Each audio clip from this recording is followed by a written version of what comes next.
Folks, Black Star Network is here.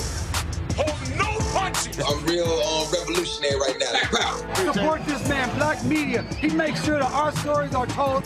Thank you for being the voice of Black America, Roland. Stay black. I love y'all. All momentum we have now, we have to keep this going. The video looks phenomenal. See, there's a difference between Black Star Network and Black-owned media and something like CNN. You can't be Black-owned media and be scared. It's time to be smart. Bring your eyeballs home.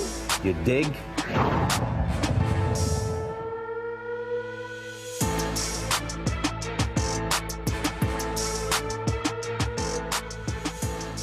Today is Tuesday, August 13th, 2024. Coming up on Roland Martin Unfiltered, streaming live on the Black Star Network. Alpha Kappa Alpha Sorority Incorporated, members of the AKs, which is the Vice President Kamala Harris' sorority. They are launching their own political action committee. We'll talk with former President Dr. Glenda Glover about that PAC. Also, Democratic Vice Presidential candidate, Minnesota Governor Tim Walz, speaks to AFSCME, making his first solo campaign appearance at their national convention in L.A. We'll show you some of what he had to say. Also, Texas Congresswoman Sheila Jackson Lee's daughter says she wants to finish the job her mother started by completing her congressional term. We'll give the details of what's happened there in Houston. Also, an Ohio cop has been charged with murdering a pregnant Black woman who was accused of shoplifting. The attorney representing the victim's family will be here to join us. Also, in our Marketplace segment, we'll talk to a woman who created an interactive survey for the Harris-Walz campaign that links to donations and provides real-time feedback. That more. It's time to bring the funk. I'm Roland Martin Unfiltered on the Black Star Network. Let's go. He's got it. Whatever the biz, he's on it. Whatever it is, he's got the scoop, the fact, the find. And when it breaks, he's right on time and it's rolling. Best believe he's knowing. Putting it down from sports to news to politics. With entertainment just for kicks, he's rolling. It's on go, roll, y'all. It's Roland Martin, yeah. Rolling with Roland now. He's funky, he's fresh, he's real, the best, you know he's Roland Martin now.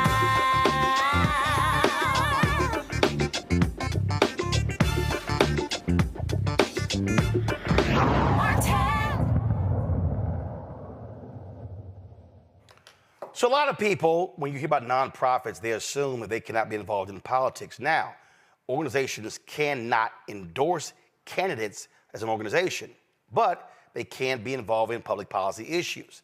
But organizations can also create separate entities. So for instance, my fraternity, Alpha Phi Alpha Fraternity Incorporated, we have a political action committee where we actually provide campaign funds and endorse candidates. Well, Alpha Kappa Alpha, they've actually launched a political action committee as well, which allows them to be able to support presidential candidates. That was recently started, and you're seeing more Black organizations create political action committees to be able to help candidates. There are other organizations. We see this happening on the national level. Collective PAC, of course, they support Black candidates across the country. many other organizations are doing the exact same thing. So the power of Divine Nine and many of our black organizations is crucial. You've often heard me talk about the importance of black fraternities and sororities, but not just them. Links, Jack and Jill, Prince Hall Masons, Eastern Star. There's so many Guardsmen. There's so many black organizations out here that should be doing more, as far as I'm concerned, when it comes to politics. So what you have going on with the Harris-Walz campaign is a HBCU Divine Nine initiative. That initiative is about taking all of these forces, all these organizations, the students, but also the alumni, and driving them to be involved in politics.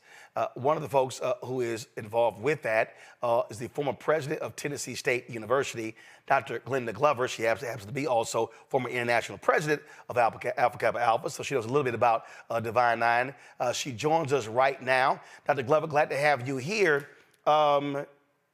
I've said this, and people, and I've challenged folks to disagree with me on this, that Divine Nine has what I call the most sophisticated organizational infrastructure out of all black groups. They're international, national, regional, state, grad chapter, undergrad chapter, and have initiatives going all the way down to elementary school. These groups are self-funded. Unlike most of our civil rights groups, they're not reliant upon corporate America for funds. And so what you have is a cohesive entity that is a lot different than the black church, civil rights groups, and so many others. And so how do you see galvanizing Divine Nine, galvanizing HBCU folks when it comes to this presidential campaign? I think you're on mute. Now we got you. All right. Thank you very much. And thank you for inviting me. Yes, this is an exciting time for the Divine Nine organizations and for HBCUs, particularly since Vice President Harris attended HBCU. So we're looking at the PWI campuses also. There are many black students on PWI campuses who want to be a part of this movement. So we make sure we're not leaving them out. But what we're doing is ensuring that students, faculty, staff, those who are on the campuses, and then the alumni. There's a very important alumni database that's very excited about this campaign. So we're assisting them in largely get out the vote efforts, because being nonprofits, state schools, many of them, and the organizations themselves, the Divine Nine, you really can't endorse a candidate, but we just say, let's get them out to the polls, and if you get them out there, they'll figure it out. They'll figure out who to vote for once they get there. And so we're looking at how we can engage the alums, how we can engage the students and faculty and staff of HBCUs, as well as Divine Nine alums with membership. And what I'm always trying to remind people, this is not anything new. In fact, I was on a call last night. There are some HBCU students. They want to do a call very similar to Win with Black Women, Win with Black Men, and the other calls that were done. And what we've seen is this is not just the first time. I've had to explain in national media. You had in 2020, 2022, HBCU folks and Divine Nine mobilizing, organizing around Raphael Warnock when he ran for the United States Senate, especially Alpha Brothers. You had Randall Woodfin when he ran for mayor of Birmingham. He had his Morehouse alumni and his Alpha alumni. We've seen this. Phyllis Randall in Virginia, county executive. She's a Delta. Again, tapping into that organizing infrastructure. And so you've always had this.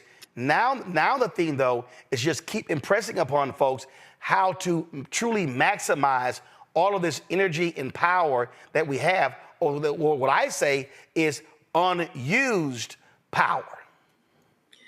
Well, you said something, I think 2 or 3 weeks ago on your show, when you said that this is an election where you are competing with the sofa and the TV about getting out to vote. And that's absolutely true. So we're mobilizing. We want to do a massive voter registration and a voter mobilization, voter engagement effort to ensure that individuals go out to vote. So we're starting with the students. Tomorrow night, we're meeting with students across the country, Divine Nine leaders, HBCU student leaders, students with Divine Nine leaders on college campuses, the undergraduate and collegiate leaders will join with HBCU leaders on the call tomorrow night with the campaign and talking about voter engagement, voter registration, voter mobilization, voter education, so they can understand the power of their vote. We have over 300,000 students, HBCU students, we want to talk to at some point. Right now, we'll start with one phone call with them tomorrow night and lay out the agenda to them. And we're going to have a massive voter registration day. National Voter Registration Day is on September 17th. And then we're going to do an HBCU celebration of all HBCU students around the country. And that's going to be a call similar to the Women with Black Women call. We have 44,000 on that call. So we expect to have a huge number of students. That will be, of course, after the convention, after school has started back and got settled in. So we're going to do an HBCU tour, then some of the big games, football games. So the Vice President plans to attend several activities on HBCU campuses. So we're really excited about the HBCU involvement, particularly the student involvement, as well as the alumni involvement. And everything is local. And so are you mainly targeting the 7 battleground states? But you also have other races. You got critical Senate races. You got House races. And so how are you in terms of targeting where people are and then trying to get them to understand how to be motivated to register and vote? Of course, the 7 battleground states are very, very important. The top 3, Michigan, Wisconsin, and Pennsylvania. Those 3 states will have enough votes. If you can get those 3 states, that's enough to win. However, we're targeting also the remaining 4 in the battleground states: North Carolina, Georgia, Arizona, and Nevada. Those are key states for the presidency. Now, every state is a key state when it comes to down the ballot, because you have to keep the Senate, you have to regain the House, and just issue the local levels. All politics is local. We learned that as the state races. I learned when I was, when Tennessee State was having such trials last year, that how important it is at the state level. That's who make the rules. That's who can ensure the perpetuity of your university. That's who can give you the right board. That's who can give you the right presidents. And so the state levels, that cannot be overstressed. And then, of course, at local, the city council, every race is important. That's why we want to make sure those down the ballot races, that's why we're going to every single state to ensure that we have a presence on the down ticket races. And again, those things, absolutely matter. And so data collection is also important. How are y'all focused on that? I'm always trying to tell people, I hate when people have events and they have rallies and they don't collect data who's there, because then you got nobody to follow up with. Absolutely. That's what we're doing. We set up the website so that each school will be represented on the website. Each HBCU will be on the website. And click on their school and find out all about the voting requirements. When is the last day to register to vote? The absentee ballots, the mail-in ballots, the polling places. And we're going to have a plan laid out by state, because as you know, everything is done by state, on state level. So we're breaking it down. So when you click on your school, you will know that. But you have to register first to get on the call. That's how you collect data, so you can follow up to make sure that we met their needs. If you have any questions, you have any comments, any suggestions. But the younger minds, that's what we're going after. That's what we train every day. We can train that young mind to think politically, to think about what their vote, and get them excited, keep them excited, enthusiastic about this race. So yes, that's a good data point to make sure we have the information from the students who are participating. All right. Dr. Glenda Glover, we certainly appreciate it. Thank you so very much. Good luck with that. I can't wait to see it in action in the fall.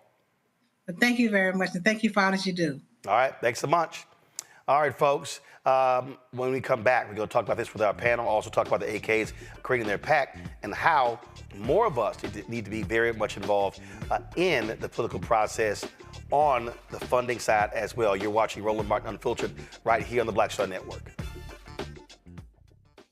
Coming soon to the Black Star Network. I still have my NFL contract in my house, having a case. It's 4 of them, for my 4-year contract. I got a $600,000 signing bonus. My base salary for that first year was $150,000. Matter of fact, $150,000. $150,000. That's what I made, $150,000. Now think about it. My signing bonus was a forgivable loan, supposedly. When I got traded to the Colts, they made me pay back my signing bonus to them. I had to give them their $600,000 back. Wow. Yeah, I was so pissed. Because, I try to be a man of my word. I'm like, you, I'll give you your money back. Even though I know I earned that money, right. I gave them their money back. I gave them $600,000 back. But yet, I was this malcontent. I was a bad guy. I'm about the money. It wasn't about the money. It was about doing right. Because I looked at, because you look at contract. Look at John Elway. John Elway was making $1 million, $800,000. I was making $150,000. I was doing everything. And I'm like, but yet I was, I got so many letters, so I just play for free and all that kind of stuff. You don't forget that kind of stuff. Right. That stuff is hurtful.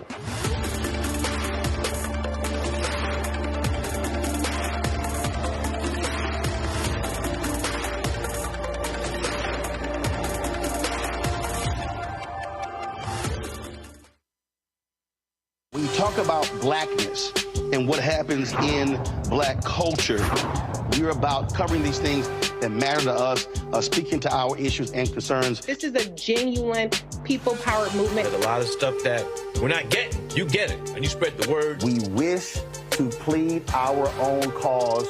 Too long have others spoken for us. We cannot tell our own story if we can't pay for it. This is about covering us. Invest in black-owned media. Your dollars matter. We don't have to keep asking them to cover our stuff. So please support us in what we do, folks. We want to hit 2,000 people, $50 this month, raise $100,000. We're behind $100,000, so we want to hit that. Y'all money makes this possible.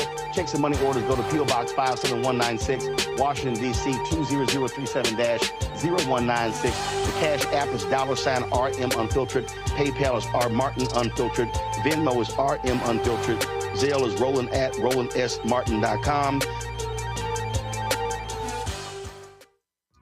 Next on A Balanced Life, we're talking everything from prayer to exercise to positive affirmations and everything that's needed to keep you strong and along your way. That's on a next A Balanced Life with me, Dr. Jackie, on Black Star Network. Next on the Black Table with me, Greg Carr. It's a rare occasion when a course taught in high school becomes a topic of national conversation, let alone a burning controversy. But that's exactly what happened with Advanced Placement African American Studies, courtesy of a certain Southern governor who's taking offense. On our next show, we take you inside the classroom for an up-close look at the course through the eyes of the teachers that teach it, the students that are taking it, and the communities that surround them. And so many of the kids we saw, the truth. And it just impacts those kids in such a big way. A master teacher round table on the next Black Table that you do not want to miss, right here on the Black Star Network. What's up, everybody? It's your girl, Latasha from the A. And you're watching Roland Martin Unfiltered.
All right, folks, joining me right now on my panel. Glad to have them here on this day. Dr. Mustafa Santiago Ali, former senior advisor for environmental justice at the EPA, joining us from D.C.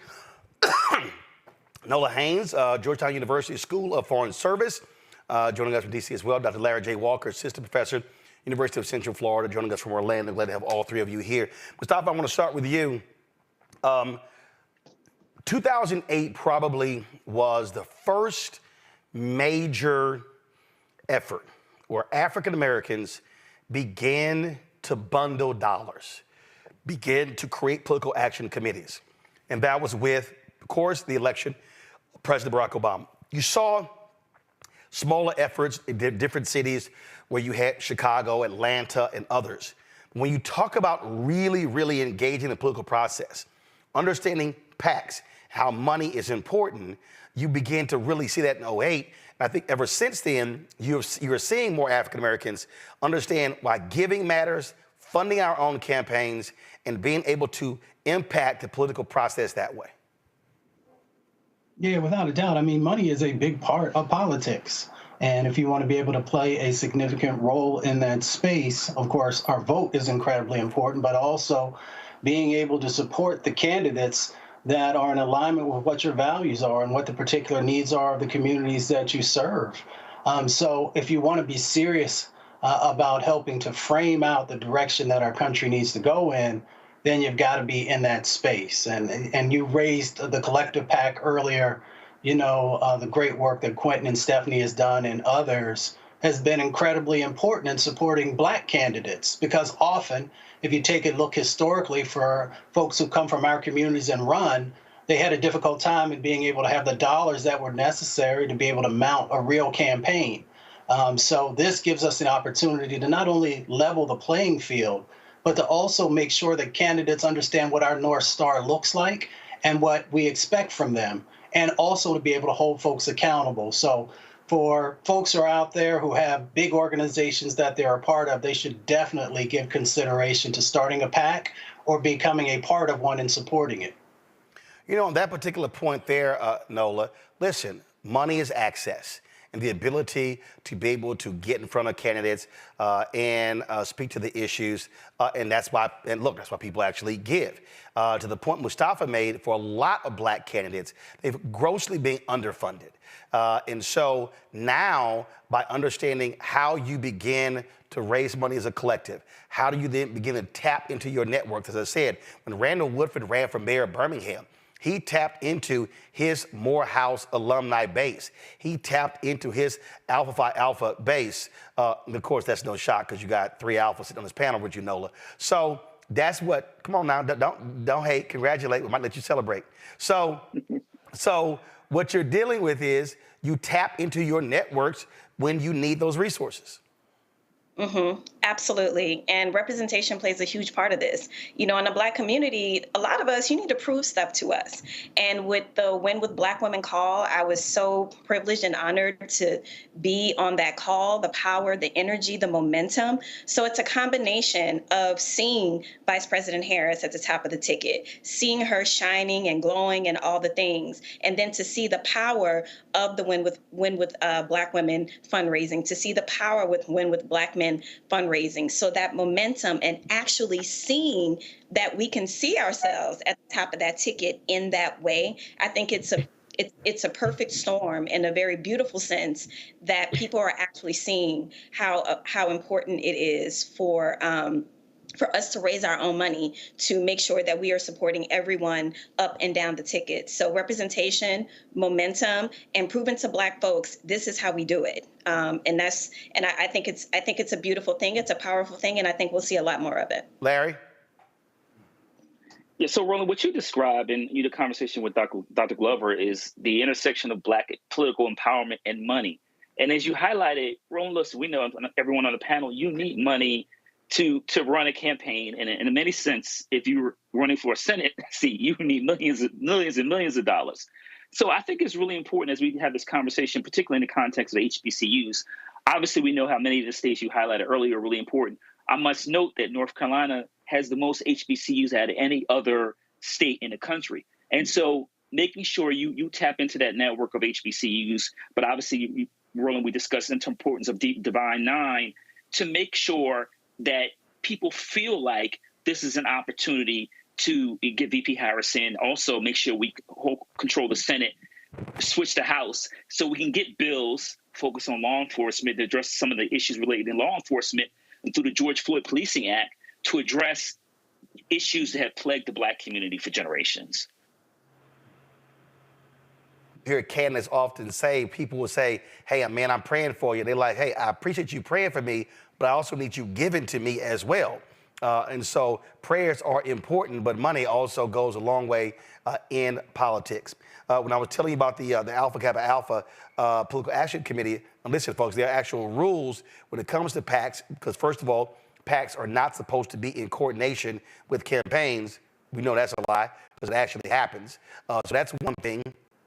Also, the AKA PAC, they will be accepting donations up to $5,000 from members of the sorority and their families to support, again, federal campaigns and political parties. And so it's an unusual venture for the sorority, but again, it's no shock there are other groups that actually have the exact same thing.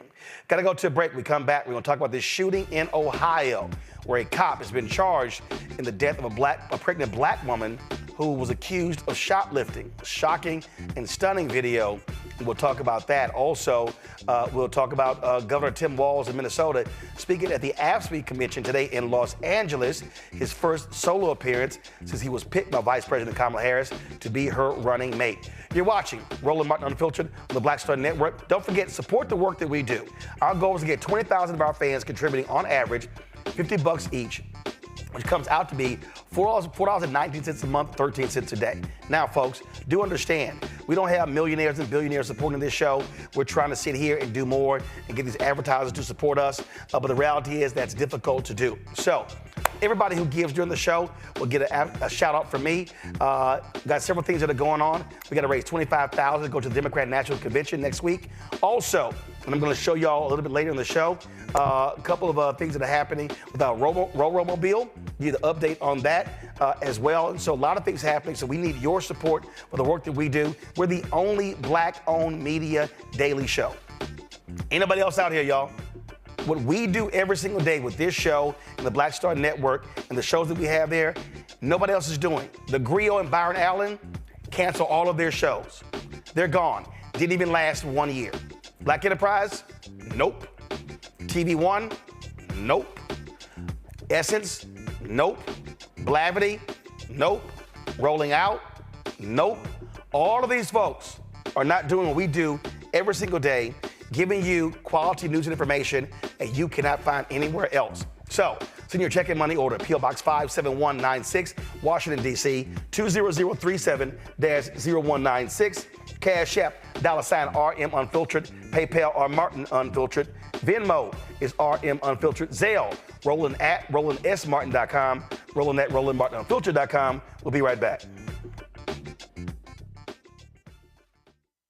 Hatred on the streets, a horrific scene, a white nationalist rally that descended into deadly violence. White people are losing their damn minds. An angry pro-Trump mob storms the U.S. Capitol. We're about to see the rise of what I call white minority resistance. We have seen white folks in this country who simply cannot tolerate Black folks voting. I think what we're seeing is the inevitable result of violent denial. This is part of American history. Every time that people of color have made progress, whether real or symbolic, there has been what Carol Anderson at Emory University calls white rage as a backlash. This is the rise of the Proud Boys and the Boogaloo Boys. America, there's going to be more of this. Here's all the Proud Boys, guys. This country is getting increasingly racist in its behaviors and its attitudes because of the fear of white people. The fear that they're taking our jobs, they're taking our resources, they're taking our women. This is white fear.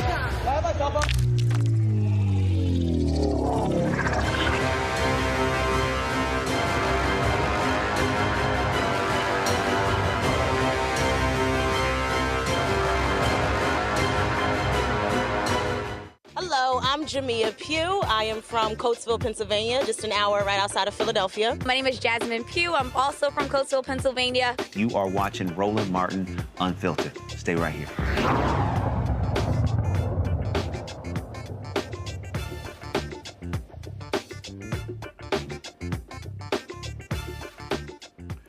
An Ohio grand jury indicted the white Ohio cop who killed a black pregnant mother who they suspected of shoplifting last year. That cop was indicted on a murder charge. Blendon Township police officer Connor Grubb is facing 4 counts of murder, 4 counts of felonious assault, and 2 counts of involuntary manslaughter. On August 23rd, Grubb and other officers responded to the report of a woman stealing alcohol from the Kroger store. Once confronted in the parking lot, Young tried to drive away, and that's when Grubb opened fire into her car. Young and her unborn child did not survive. Watch this video. Out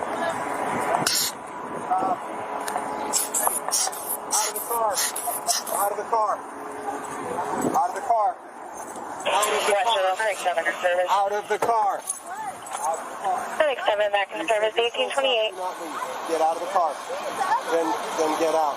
No, then get out. Get out of the fucking car. Get out of the car. Get out of the fucking car. Get out of the car. Shots fired. Shots fired. Stop the goddamn car. Stop the goddamn car.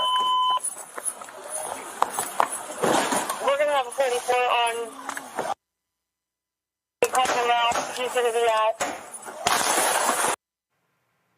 Folks, here's a second angle of that stunning, shocking shooting.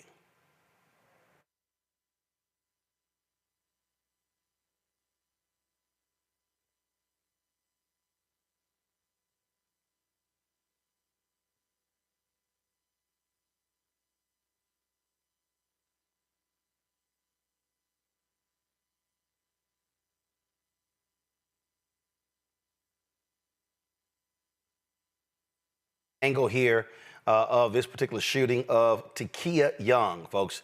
She was 21 years old when she was confronted in Blendon Township, which is near a suburb of Columbus called Westerville.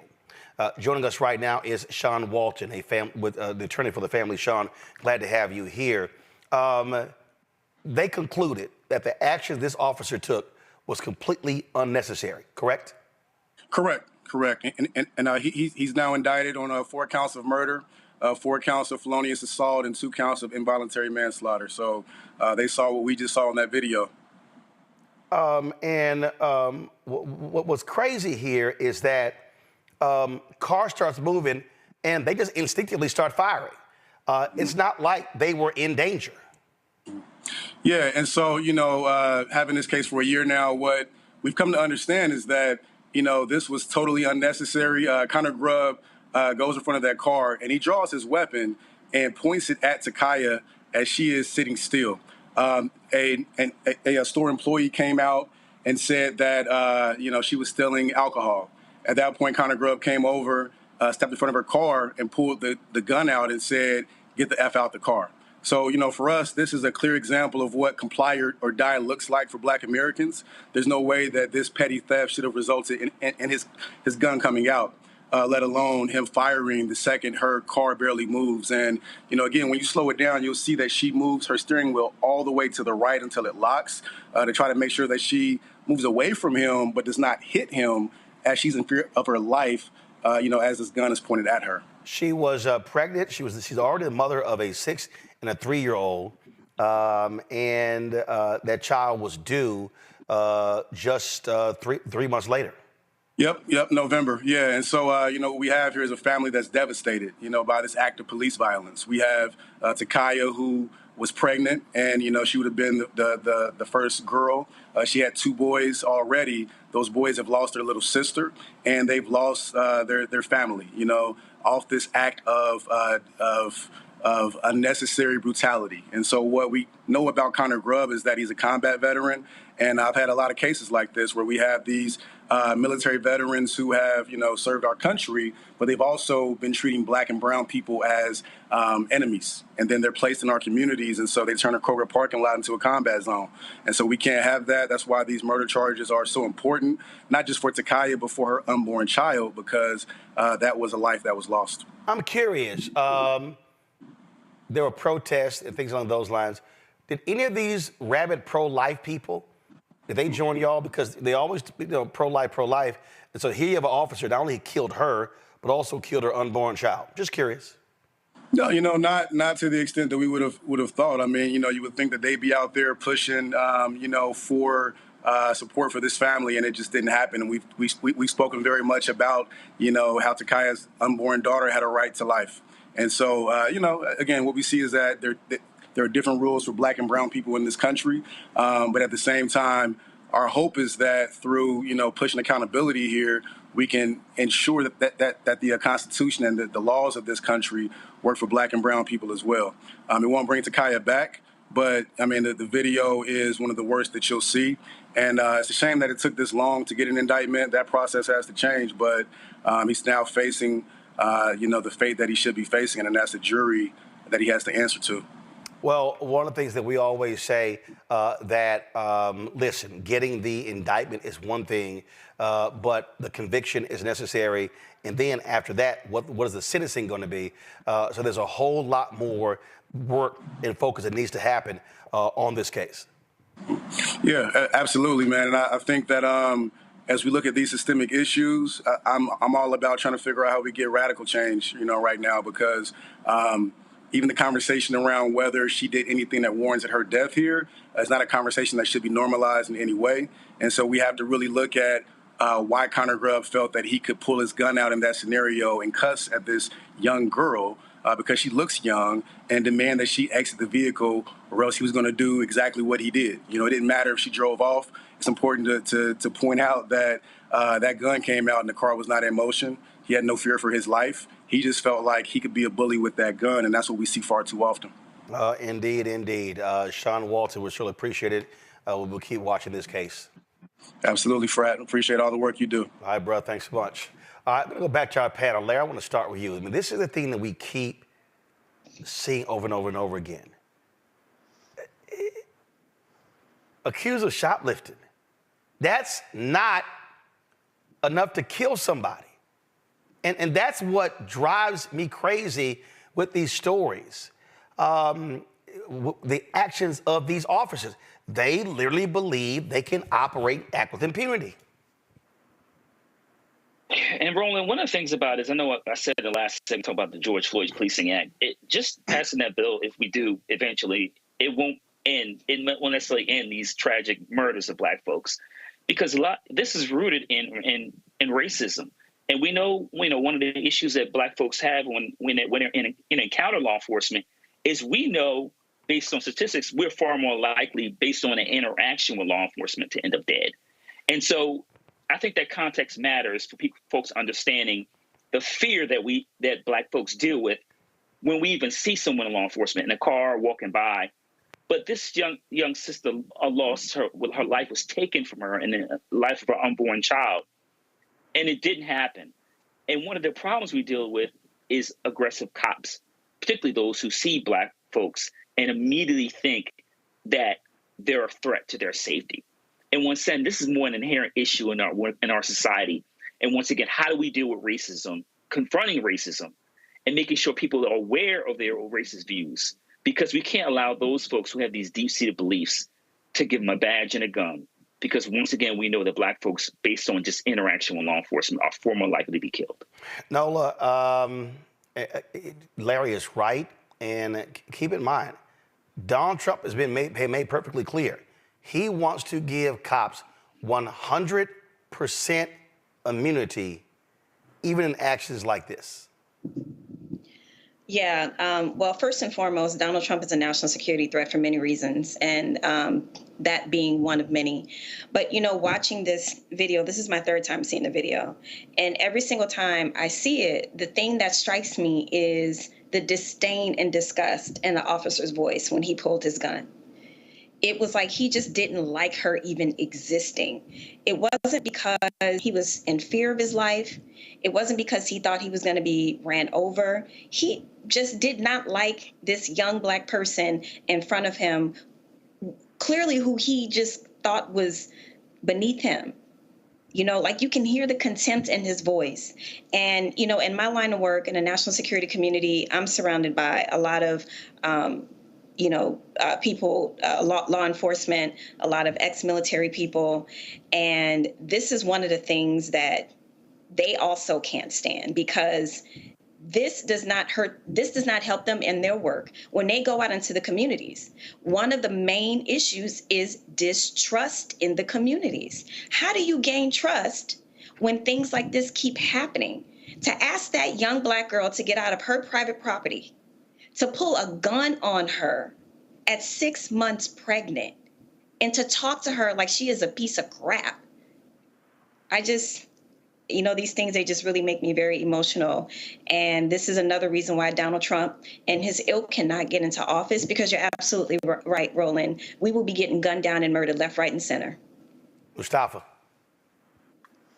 Well, we just got to pay attention. Like you mentioned before, Project 2025, is also focused on taking rights away from us. But, as I've shared before, and I share it from experience, that everyone is not meant to be a police officer.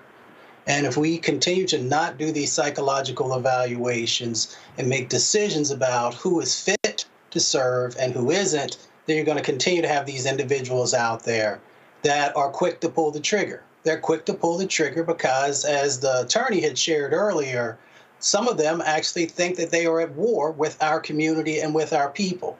To be at war with an individual or a group of folks, that means that you have to be able to dehumanize them so that you can do whatever is necessary for you to achieve whatever your objective is. And that's what you saw play out. For him to that quickly pull that trigger without his life being in danger tells you the mindset that he was already in as soon as he approached the vehicle. Didn't ask, can I see your ID, or what your name is, or any of those other types of things. Didn't even think I could shoot the tires out instead of shooting an individual to be able to stop them from getting away. So there are all these different dynamics that play out when people do not see you as human. They see you as less than human, and they feel that deep down inside of their head some way that you are sacrificable based upon whatever actions they think you are doing. The police chief of Blended Township, John Belford, released this statement after the announcement of Grubb's indictment. Today, the Franklin County Grand Jury indicted Blendon Township police officer Connor Grubb following the tragic death of Takaya Young and her unborn child last August. A grand jury's indictment is merely the first step in the legal process, and Officer Grubb is presumed innocent like anyone charged with a crime. Since this tragedy occurred, our goal has been to be as transparent and open as we can with the community.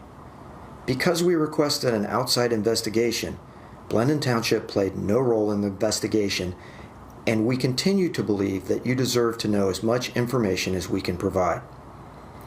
We're starting the disciplinary process immediately. After reviewing the facts, the trustees will decide on the necessary disciplinary actions.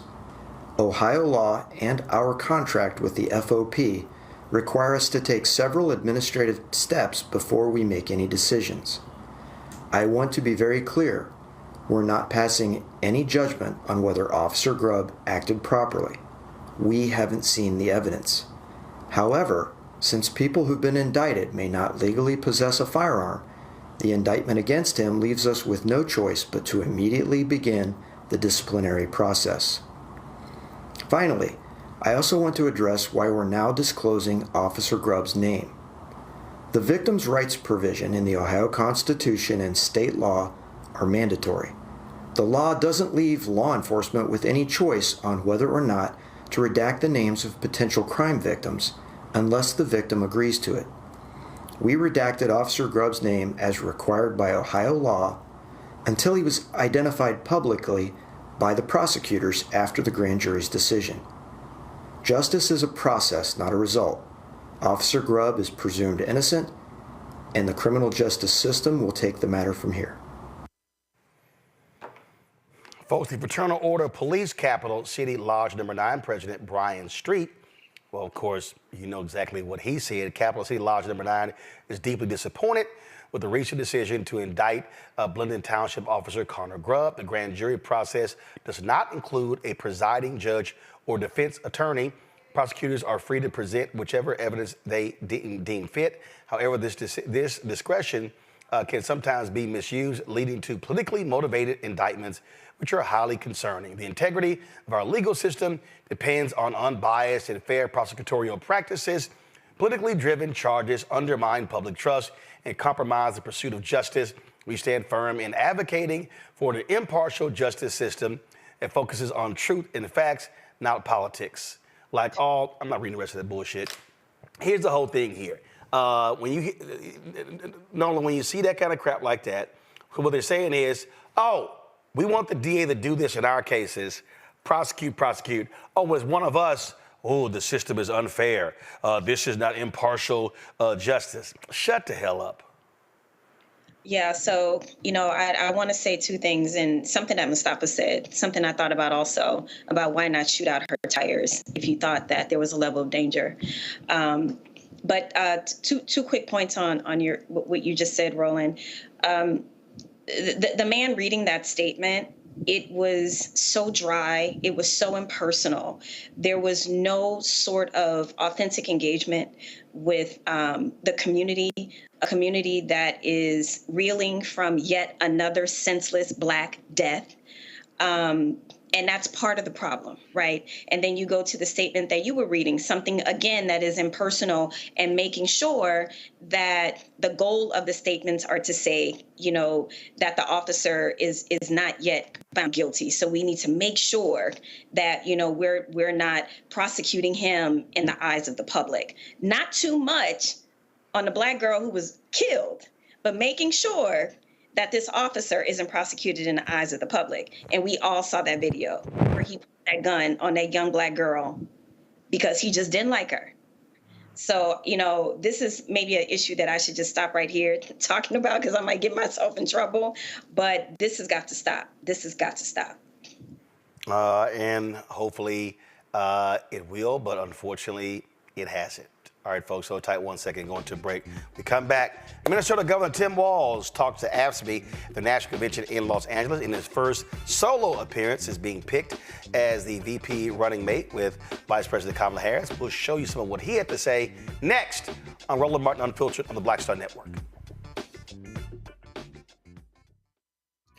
Next on A Balanced Life, we're talking everything from prayer to exercise, to positive affirmations, and everything that's needed to keep you strong and along your way. That's on a next A Balanced Life with me, Dr. Jackie, on Black Star Network. On the next Get Wealthy with me, Deborah Owens, America's Wealth Coach, Black Americans have 1/10 the wealth of their white counterparts. But how did we get here? It's a huge gap. Well, that's why we need to know the history and what we need to do to turn our income into wealth. Financial author and journalist Rodney Brooks joins us to tell us exactly what we need to do to achieve financial success. You can't talk about why we are, as Black people, where we are, unless you talk about how we got here. Bridging the Gap and Getting Wealthy, only on Black Star Network.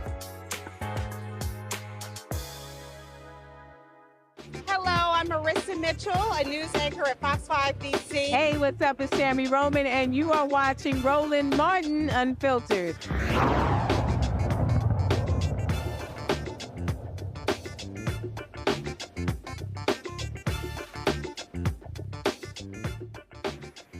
All right, folks, today in Los Angeles, Minnesota Governor Tim Walz actually was speaking at the AFSCME Commission, the American Federation of State, County, Municipal Employees. This was his first solo speech since he was picked by Vice President Kamala Harris to be her running mate on the Democratic side. Of course, you see right there him embracing Lee Saunders. Lee, of course, my alpha brother. He is the president and CEO of AFSCME. And of course, the cable networks did not cover this. No shock. If Donald Trump was speaking, they would. But that's why we have black-owned media, and when you own it, you can do what you want to do. So here is some of what he said. We also live streamed his speech on the Black Star Network. So if you want to see the whole speech, go to our YouTube channel or go to the Black Star Network app. Let's roll it. You know, you can tell a lot about people in their personal lives. He spent a decade stiffing service workers from dishwashers, waiters, and carpenters on his own properties to enrich himself. As president, he cut overtime benefits for millions of workers, and he opposed any effort to raise the minimum wage. That's all you need to know. You don't have to ask twice. We know who they are. A guy who goes to Mar-a-Lago, and this is a direct quote, he sits there and tells his friends, "You're rich as hell and we're going to cut your taxes." I believe him when he says that. But he also turns around and tells workers their wages are too high. I keep bringing this up. Who do you know who's asking to cut taxes on billionaires while stiffing working people? I don't know anybody. And I'll tell you what, I think there's a lot of people think that they're on his side or voting for him, that when you put it to them like that, they start thinking things differently. This is where we need to talk to our neighbors. We need to engage. And I'll tell you, his running mate, I don't know if that was a value add to this campaign or not, but he's one of 4 senators, 4, that has never cast a vote on a pro-worker bill in his life. Not once. A stop clock's right twice a day. This guy can't get it right once. Not once for workers. And by the way, these guys are even attacking me for my record of service. And I just want to say, I'm proud to serve my country, and I always will be.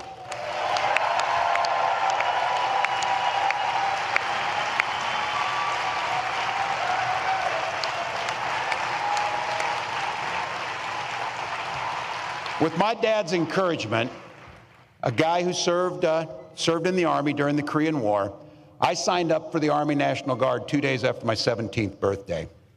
I served for the next 24 years for the same reason all my brothers and sisters in uniform do. We love this country. Then in 2005, I felt the call of duty again, this time of being service to my country in the halls of Congress. My students inspired me to run for that office, and I was proud to make it to Washington. I was a member of the Veterans Affairs Committee and a champion of our men and women in uniform. I'm going to say it again as clearly as I can. I am damn proud of my service to this country.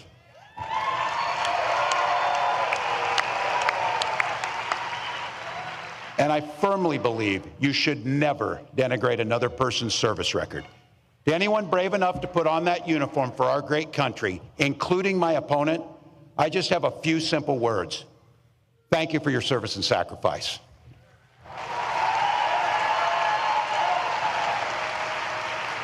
But look, it's not what they've done that we should be concerned with here today. It's what they're going to do. One of the clear goals of that Project 2025 to-do list is to put the screws to working people, making it harder for us to collectively bargain, allowing employers to drastically cut overtime or even eliminate it. And make no mistake about this, Donald Trump and J.D. Vance want to eliminate Ask Me and all public sector unions altogether. Hell, they're even going after the 40-hour work week.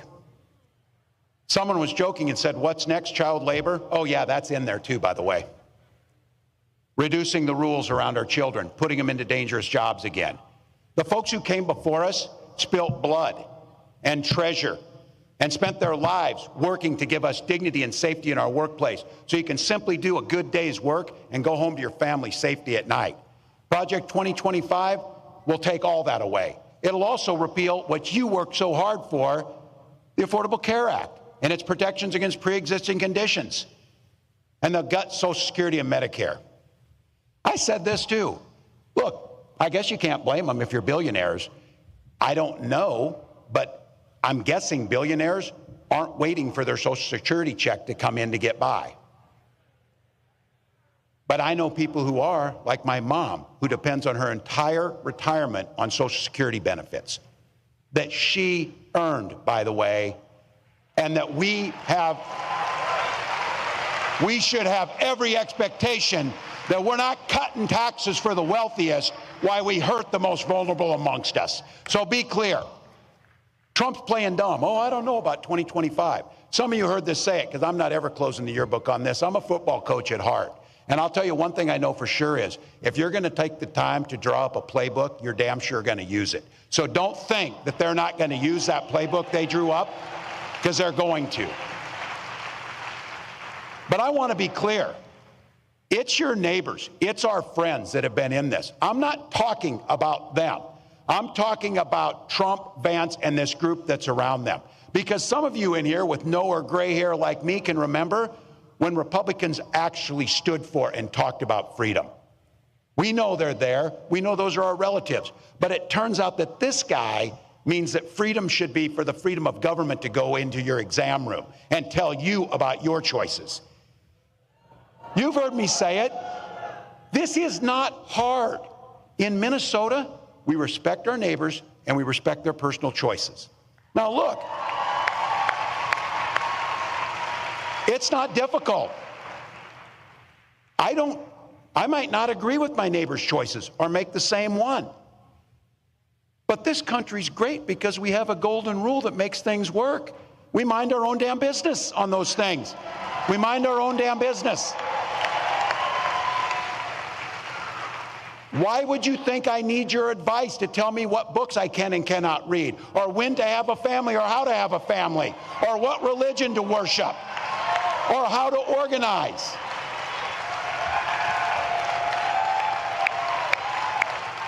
You stay in your lane and I'll stay in mine. That's not that difficult.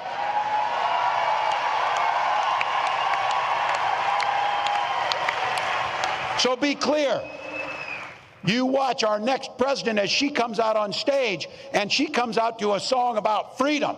When she's talking about freedom, she means you're free to make your own health care decisions. You don't need us. You don't need us.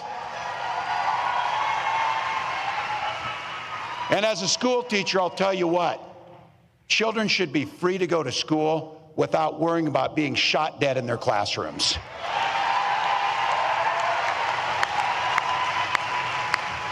Education should be a ticket to the middle class, not crippling student loan debt.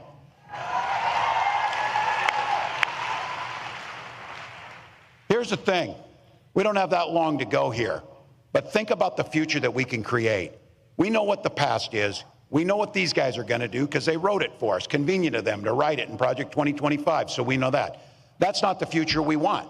We want the future, and here's exactly what Vice President Harris will do when she gets to the White House. As president, Vice President Harris said she will sign the PRO Act and the Public Service Freedom Negotiation Act right into law. Done.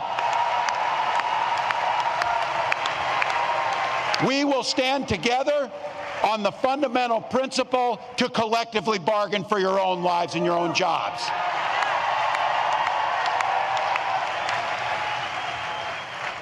And we believe in fairness. That's what we believe in. That's why corporations can start paying their fair share, and that's how it works.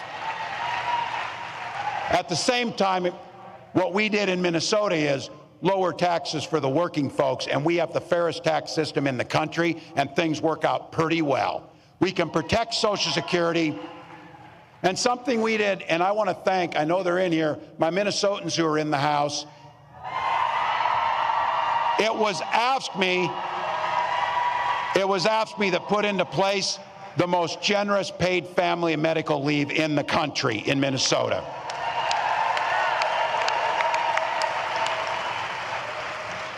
We're investing in our public schools, and it's, yeah, I'm a little biased on this one, but I think you're probably with me on this. How about we give our teachers a long overdue raise for the work that they do?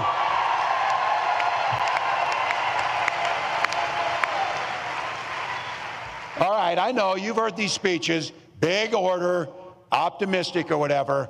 Well, I got to tell you, I will cop to being an eternal optimist. That's me. But I come by it honestly. I supervised the damn high school lunchroom for 20 years. You do not survive that job without being an optimist, I will guarantee you. And I also think you've heard me say this, hope is the most powerful word in the English language. It was so powerful for when my wife and I first had our first child, we named our daughter Hope.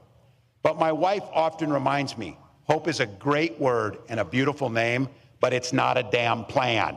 We can't hope that we defeat Donald Trump. We can't hope that we can collectively bargain. We can't hope we protect Social Security. We can't hope that we address climate change. You don't hope to win. You plan, prepare, and work to win.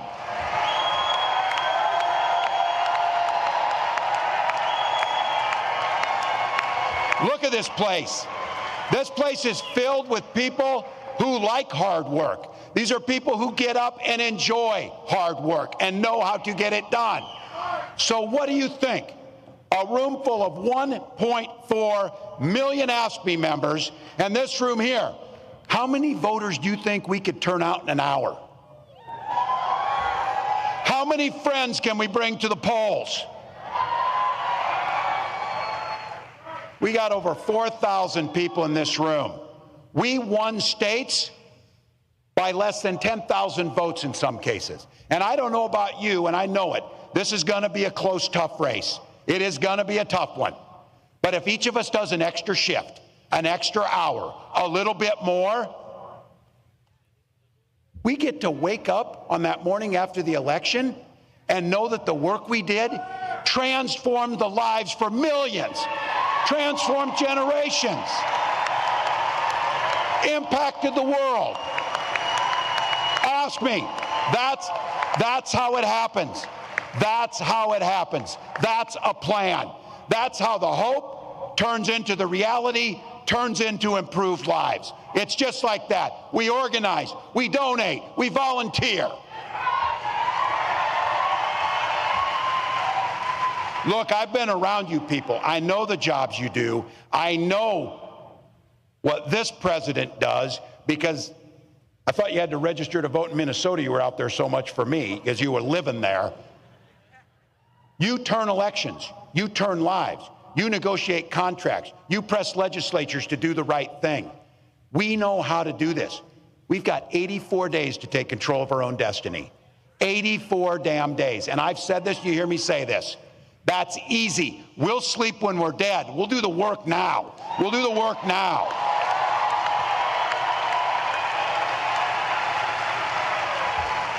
And you do it for the most beautiful and selfless reason, because you believe in the very soul of your being that you believe in the promise of what America can be.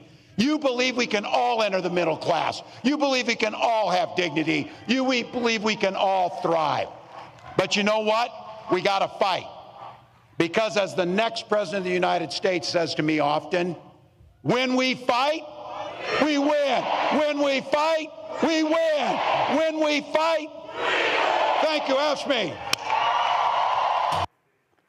I think what you're seeing here, Larry, Governor Tim Walz is driving these Republicans crazy because they're so used to pigeonholing Democratic nominees. And so here you have somebody, veteran, they're trying to swift boat him. It ain't working. Listen, loves guns, loves to hunt. Oh, damn, a little hard to hit him on that one. Then, of course, teacher, coach. When you talk about that sort of resume, and he is coming off in many ways as just a regular guy. They can't try to hit him with, oh, he's a East Coast, West Coast, Hollywood elite. None of that stuff works. And that's why I think this pick was awesome. I know so many people wanted Josh Shapiro, the governor of Pennsylvania, but I love how by Vice President Kamala Harris picking him, it's driving them up the wall. Yeah, everything they throw at him, it doesn't stick. And he reminds me of the guy, a person you're in line at the supermarket and they're behind you and you start chatting. Next thing you know, you're outside talking to him for half an hour. He's charismatic. And Roland, you're right. He checks a lot of boxes off: teacher, military vet, et cetera. And I think the reason why they're having a hard time, anything that they throw at him is not working is because the reality is he's authentic. he's just, some people are just like that, and it's rare to find a politician sort of like that, but he's just being who he is. And so I think the public sees that.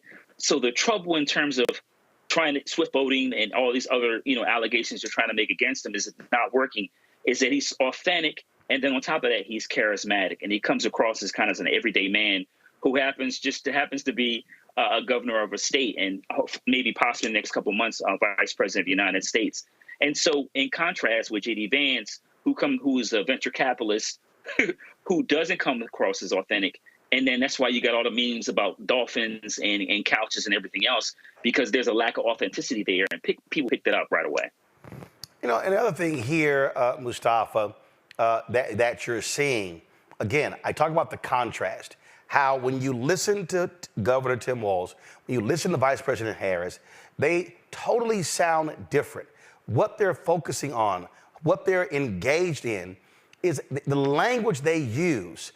They are offering absolutely hope, optimism, energy, as opposed to this drab, oh my God, America is going to hell, everything is awful. I mean, you've got Republicans putting out, of course, they're already going to the racist meme. Trump put out, this was America under Trump, and this is America, cities under Vice President Kamala Harris. And we see the racist game they're playing. Yeah, it's an old playbook. And folks are tired of it. And folks have seen it before. And people appreciate that, both Vice President Harris and Governor Walz are bringing a message that resonates with folks and that folks are hungry for. People are tired of all the anger that comes from the right. And they're tired of people talking about how nothing can get better unless I'm the individual who does it. That's not how America should work. It is about we the people. It is about us coming together and believing in someone, but also making sure that we're working with them and also holding them accountable. And when you look at Vice President Harris and Governor Walz, those are individuals who receive that information and want it to actually be a part of how they're going to move forward. The other thing about Walz is that he has a track record. He has a track record not only as a governor, but also as a representative, and of course as a football coach, and all these things that people can actually see themselves reflected in. We all talk about representation matters. Now you have an individual who he's not rich. He didn't get his money in Silicon Valley or on Wall Street. They say he doesn't even invest in stock. He is an individual who they talk about, you need to pick yourself up by your bootstraps. Well, he's an individual who's been able to do that, along with Vice President Harris as well. So the reason that their message is resonating is because it is about hope, it is about joy, it is about a better day today and in the future. And that's what people want. And unfortunately, the other side has not been able to figure out that since you have no policies to actually hold people's attention, then you should be able to hold them with something of value, and they haven't been able to find that. So, Nola, this is a graphic the Trump War Room put out on their social media. And again, you see, import the third world, become the third world. On the left, your neighborhood under Trump. On the right, your neighborhood under Kamala. That's a absolute, flat-out racist campaign, and they have no choice. They are all about how do you push the racial buttons of white America, and that's exactly what Trump and Vance are doing. Yeah, it's ugly. It's ugly rhetoric. It's been ugly from day one. It will continue to be ugly. But under a Trump-Vance regime, they will absolutely enact it. I like to remind people that the first National Security Act of Trump's presidency was the 2017 travel ban that was followed up by the 2020 travel ban, right, where he called African countries assholes, right? So, I mean, the proof is in the pudding. This isn't just rhetoric. This, floating around Project 2025 isn't just something that those on the left are doing for propaganda's sake. It is a very real document. I've been in rooms, very important rooms, where it was talked about in a very serious manner. This thing is real. It exists. And I just want to say a few things.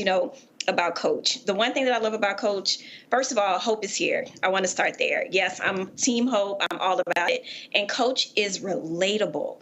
And that's the thing with the magic with him and VP. They're both relatable. You know, I love the way that VP leans into her HBCU education. And I also love the fact that she came from UC Hastings Law School in California, you know, because that's like a lot of the homies went to Hastings, you know what I mean? So there's a level of relatability that people feel because it's authentic, it's relatable, they feel the passion.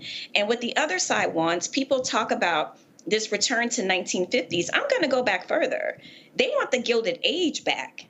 They want to live in these fantastical mansions where just a few families prosper, and to live that Aristotelian ideal where you have to step on the backs of the underrepresented in order for you to live that ideal life that requires free labor or paying little to nothing for that labor. Let's be very clear about this vision. It's not just a return to the 1950s where, you know, you had clean white suburbs and Black people weren't allowed. This is something completely different. The way that rights will be stripped away from women, wanting us back in the kitchen, barefoot and pregnant. Vanston already said it. This is something grotesque. It is something perverse, and it is not going in the right direction. This is not progress. And I'll just say, you know, I think about Project 2025 through three lenses: as a woman, as an educator, and as a national security expert. And that document, make no mistake, is destabilizing to the entire country. It is a national security risk, just like Trump. I don't know that much about Vance. I saw something about a couch. I don't know. But, you know, all I'm saying is, you know, we gotta do what needs to get done, and hope is here, and I couldn't be more excited. Indeed. All right, folks, hold tight 1 second. But before we go to the break, Cincinnati, I will be with you on Thursday at the Black Family Reunion. That's right. I will be in Cincinnati.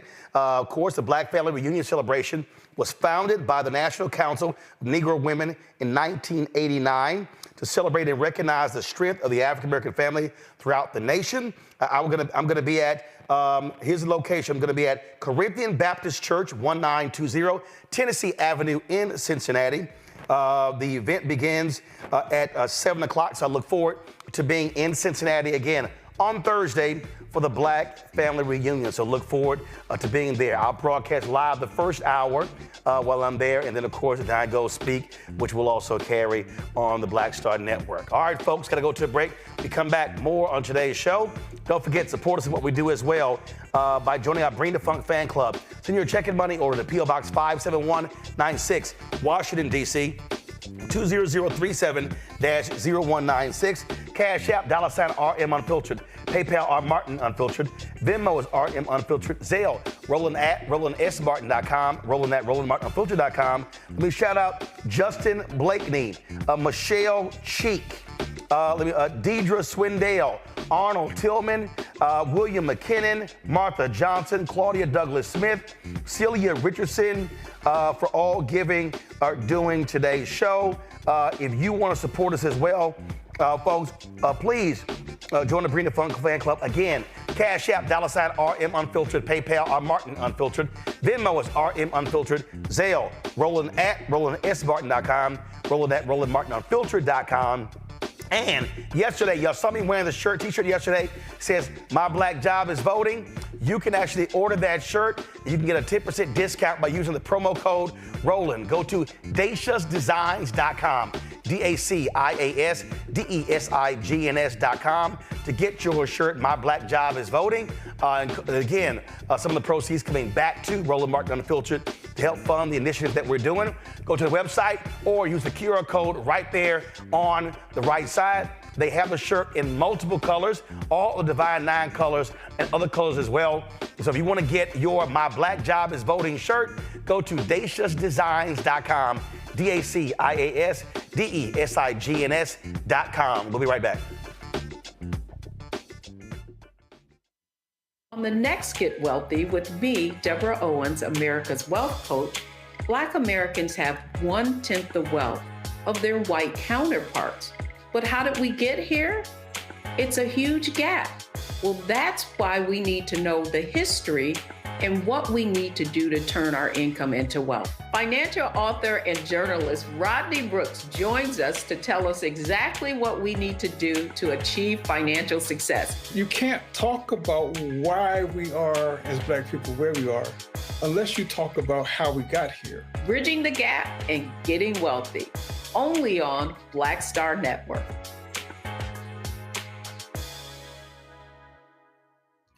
Next on A Balanced Life, we're talking everything from prayer to exercise to positive affirmations and everything that's needed to keep you strong and along your way. That's on a next A Balanced Life with me, Dr. Jackie, on Black Star Network. Hey, yo, what's up? This is Mr. Dalvin right here. What's up? This is KC. Sitting here representing the Jodeci. That's Jodeci. Right here on Roland Martin Unfiltered.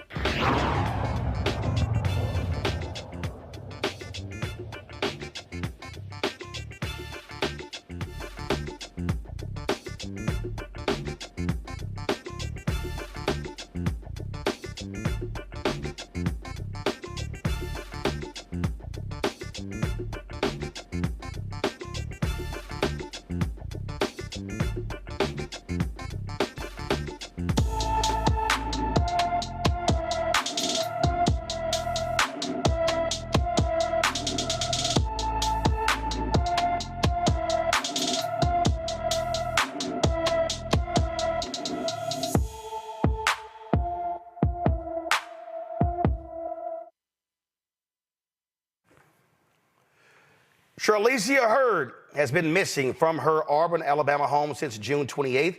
The 16-year-old is 5 feet 4 inches tall, weighs 120 pounds with black hair and brown eyes. Anyone with information about Charlicia Hurd should call the Auburn, Alabama Police Department at 334-501-3100, 334-501-3100. Folks, the daughter of the late Congresswoman Sheila Jackson Lee wants to complete her mother's congressional term. Erica Lee Carter posted on social media announcing that she wants to finish what her mother started. Now, of course, Congresswoman Sheila Jackson Lee passed away 3 weeks ago, and her daughter announced she wants to finish her term. So let me explain what's happening in Houston. So there are going to be actually two elections.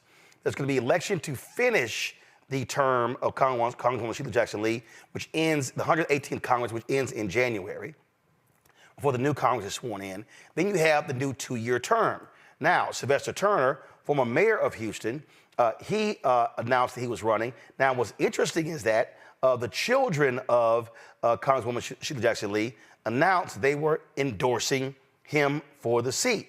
Well, now the daughter is running. So, again, that's what's going on there. Now, the way what's happening is the precinct chairs in Houston, there are 88 precinct chairs. They in the district, they will determine who is going to actually be on the ballot to run against the Republican running. So Mayor Turner posted this just yesterday on his Twitter page that he's already got 30 endorsements from Congressional District 18 precinct chairs. So he is almost halfway to garnering all the votes necessary. He also, of course, he's already been endorsed by the Houston Chronicle as well. And in the interview with him, he also gave an interview where he said that he wants to be a transitional leader. He does not want to serve in Congress more than 2 terms. He wants to be a bridge between his generation and the next generation. The reason I think this is interesting when you look at this, and so, you know, again, people were texting me, Nola, like, oh my God, what's going on? I thought the children endorsed what's going on. And so I haven't reached out to Mayor Turner, but his focus is really on the 2-year term, not the final 3 months or whatever. But that's really not going to be, the decision is really going to be up to those precinct chairs. But I do think it is smart. He's hugely popular, 2-term mayor. Before that was in the Texas legislature for 27 years. And I do think it is important to be able to have someone with his experience, as he said to the Houston Chronicle, he already knows all the political players at HUD in the various departments to bring resources back to the district. And what it does is it allows for the grooming of the next generation. I'll be honest, there were many people who were very critical when Congresswoman decided to run for mayor of Houston. Several younger folks dropped out. Chris Hollins was one of them. She ended up running, losing by 30 points to now Mayor John Whitmire. You know, a lot of people were problematic with that. And I do think it is important for one generation to set up the next generation when it comes to public office. I agree with you. You definitely know more about this particular race than I do. I will say, you know, when she died, that a lot happened that weekend, and I'll never forget it because I was outside with a lot of people that knew her, and it was a profound moment, you know, for the community. And it was the same weekend that POTUS decided to not run and then endorse VP. So that in and of itself was a historic moment. And so in terms of this race, I think one of the things that popped into my mind is this. I take your point about wanting to be a transitional congressman, but at the same time, wouldn't the daughter be that figure, or am I misunderstanding? Well, it comes down to, I mean, listen, if you had to compare resumes, the daughter of Congresswoman Sheila Jackson Lee does not stack up to Mayor Sylvester Turner. It doesn't. Okay, so then in that sense, she's basically running on the legacy of her mom, right? Yeah. Well, and remember, she's not running for the two. You got to remember, she's not running for the 2-year term. She only wants to serve out the remaining of her term left, which essentially is now through January. Right. So I understand those dynamics. I guess I'll just say this. I would hope, because I think it's important to have her legacy continued. And I would hope that they would be able to find some sort of way where she could be part of the political process and maybe get some of those things on her resume and not just completely, you know, discount her because her resume doesn't stack up against the mayor's. So hopefully maybe there's a way that they can come together and maybe figure out a way where she can be involved in a political process, because I'm sure a lot of people in the late Congresswoman's district would like to see that legacy continued. Well, and I think you've had people, Larry, who actually criticize that, who say that the children of members of Congress shouldn't be guaranteed seats in Congress just because your mother or father served in that capacity. Well, you know, Roland, you know, I'm a former staffer, Hill staffer, and listen, it's been going on for a long time, for generations. And yeah, you know, there are a lot of people who agree, you know, make the point that nepotism shouldn't determine who has a congressional seat. I got to tell you that, you know, I saw this, you know, the release comments from, you know, former Congressman Jackson Lee's daughter, and I was a bit confused about what was going on here, particularly as you said that they had already endorsed Mayor Turner. So I'm not really clear about what's the family dynamics, politics involved in that. Another point I do have to highlight, to be fair, Roland, the legislative calendar between now and, you know, when a new Congress is going to be sworn in, there's not that many days left because it's an election year. So, but obviously she has the right to you know, if she wants to finish up her seat. But I think, as you said, you know, Mayor Turner has been around for a long time. And certainly, like you say, he knows all the stakeholders, not only in the state, but some of the, you know, people at the federal level. So he certainly would make a great, you know, representative for the district. And also, I like the fact that he talked about being a transitional leader. Too often in our, not only in the Black community, but generally politicians, you know, even someone moving mayor to member of Congress want to hold on with positions to too long. And so I was glad to see he sees himself as a transitional leader. You know, but one of the things that often happens, Mustafa, is that, you know, we have folks who serve in positions for 20, 30, 40 years, and they don't necessarily groom the next generation. You've got Amanda Edwards, who ran against Congresswoman Jackson Lee, who lost in the primary. She's run for several other positions and served one term on the Houston City Council, who's running as well. I believe a former state representative, Jarvis Johnson, is also throwing his hat in the ring as well. So it's a whole lot of action going on here. But this is one of the things that I do think is important when we're talking about how do you continue Black power. you have to be creating a bench. You have to be identifying people who want to serve. But what it also means that sometimes folks actually leave office as opposed to die in office. I'm not specifically just talking about Congresswoman Sheila Jackson Lee. I'm just speaking, holistically. That's also one of the problems because, listen, she passed away at the age of 74.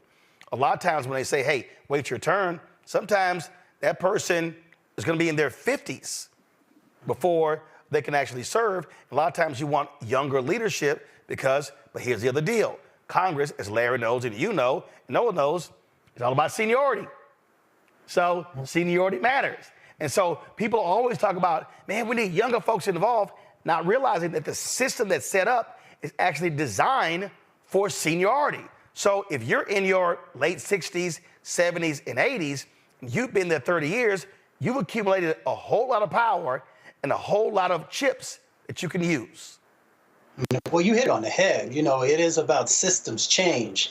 And we know how difficult systems change is just in everyday life, let alone on Capitol Hill, where, as you said, time equates to power. I used to work for, John Conyers, who was chairman of the Judiciary Committee. And I love him to death. He was there for a very long time and understood by being there that it gave him the opportunity to play a critical role. As we take a look at this next set of opportunities that are in front of us, I had a conversation earlier with a strategist about succession planning. And how do we actually make sure that becomes a reality inside of our community so that we have that deep bench that you had mentioned before? And that means that some of the ego needs to get left at the door. That also means that we've got to properly prepare folks to be able to move into these positions. But even before you get in there, that you make the right moves so that you have the skill sets and capacity that's necessary. And that's not just on the legislative side of the sort of agenda, if you will. It is really understanding these dynamics. How do you raise money?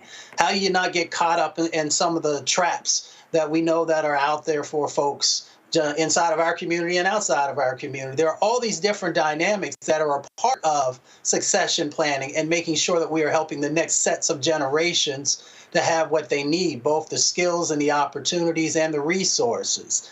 And that means that if we're going to be serious about that, then folks are going to have to fund that. And we're going to have to make sure we get the right individuals who actually walk these halls and bend down these processes to become a reality. But it means that we've got to create space to make sure that people are ready.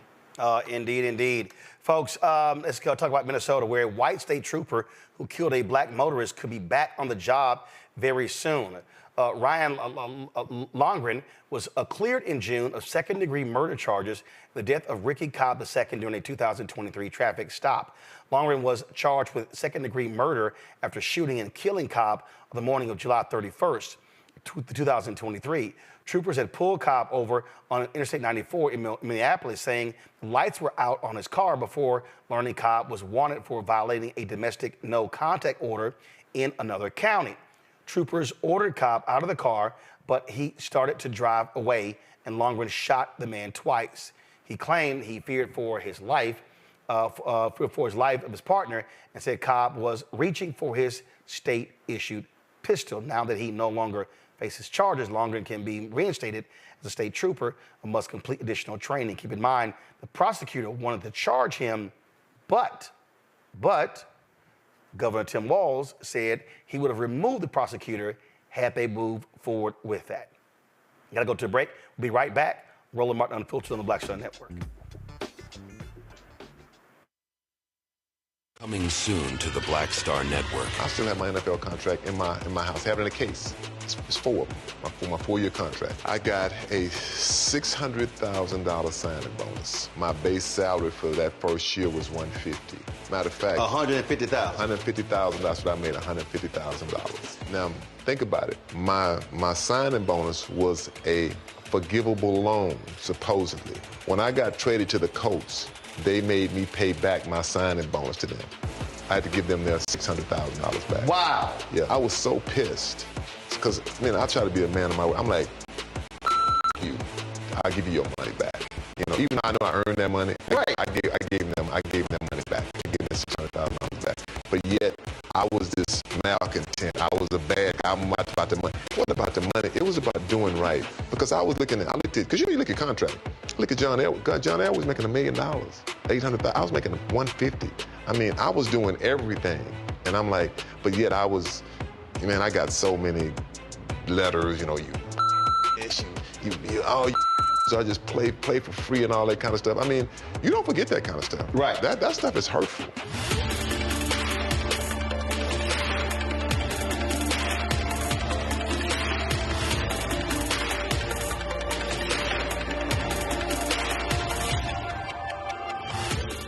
What's good, y'all? This is Doug E. Fresh, and you're watching my brother Roland Martin Unfiltered as we go a little something like this. Hit it. It's real.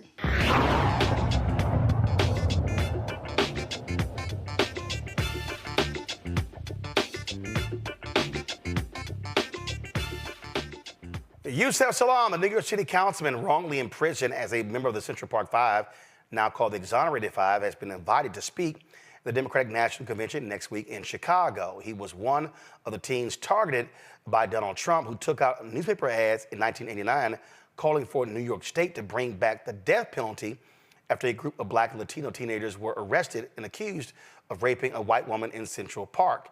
They were later cleared by DNA evidence and a confession by the perpetrator. And the city paid a settlement of more than $40 million for their wrongful imprisonment. Since then, they've been called, again, the Exonerated Five. And remember, in the last election, Donald Trump doubled down and said he did not regret actually doing that. Speaking of the next week's Democratic National Convention, while that's going on, Vice President Kamala Harris and Governor Tim Walz, they're going to leave Chicago and go to Milwaukee. Go to my iPad. They've already announced that they plan a rally in Milwaukee on Tuesday. Not sure what time. Now remember, the schedule is President Joe Biden speaks on Monday. Former President Barack Obama speaks on Tuesday. Bill Clinton on Wednesday. Vice President Harris speaks on Thursday. But according to the New York Times story, Harris and Walz they plan on holding a rally in Milwaukee. Here's why that is important, Mustafa. We saw this here. In 2022, 50,000 fewer people voted in Milwaukee than 2020. Had those 50,000 people voted in 2022, then Wisconsin Lieutenant Governor Mandela Barnes would be now the United States Senator. Instead, MAGA Senator Ron Johnson got reelected. And so it's important for the Harris-Walz campaign to really lock in Minnesota and maximize the voters there, especially the Black vote. Yeah, and it also shows that you care by showing up and spending time with folks, which is incredibly important. They also understand that they have, a condensed amount of time to actually hit all the places they need to multiple times. So taking advantage of both the energy that will be a part of the DNC, the cameras that will be focusing on Democrats, and then making sure that you're taking that energy to these other states is incredibly important. So it's smart politically.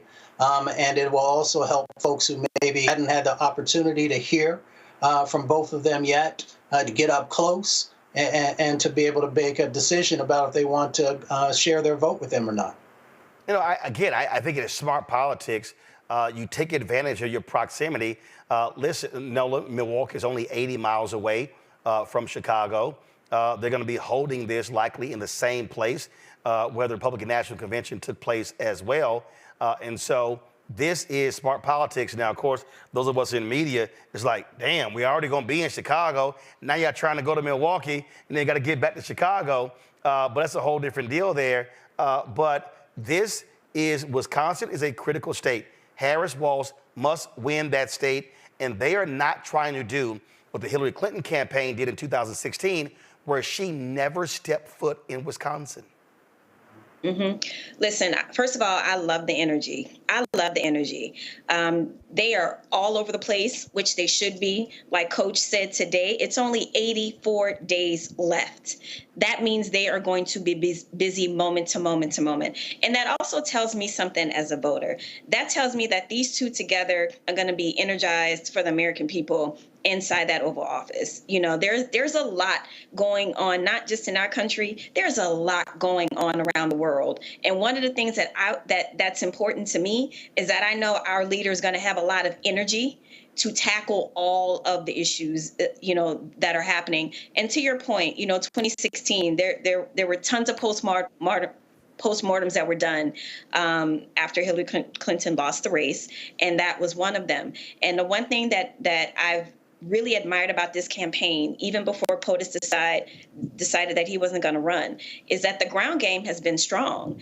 All the different offices around the country that have been open, knocking on doors, the kind of old school type of campaigning that has been going on, and VP has inherited that machine, which is one of the reasons why it has been so seamless. So I'm excited for the energy. I say yes, it makes absolute sense to go there because of proximity, and the media is just going to have to catch up.